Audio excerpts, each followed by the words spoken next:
Hi friends, welcome back to our channel. నేనైతే ఈరోజు అన్నమయ్య జిల్లా రాయచోటి వీరబల్లి మండలం గడిగోట గ్రామంలోని పంచలింగాల కోనలో అయితే ఉన్నాను. ఇక్కడ గురుస్వామి అనే వ్యక్తి శివుని యొక్క నిజరూప దర్శనం కోసం ఇక్కడే తపస్సు చేసుకుంటూ ఉండేవారంట. అయితే ఆయన చనిపోయిన తర్వాత ఆయన్ని పూడ్చలేదు, అలాగే దహనం కూడా చేయలేదు.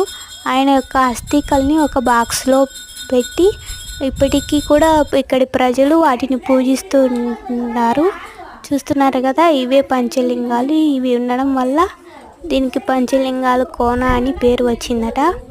ఇక్కడ శివుడు చాలా మహిమగల శివుడు అని ఇక్కడ ప్రజల యొక్క నమ్మకం. ఇక్కడ ఏడాదికి వచ్చి తిరునాళ్ళు కూడా జరుగుతుంది సంవత్సరానికి. ఇక్కడ ప్రజలు చాలా సంబరాలు చేసుకుంటారు ఈ తిరునాళ్ళని.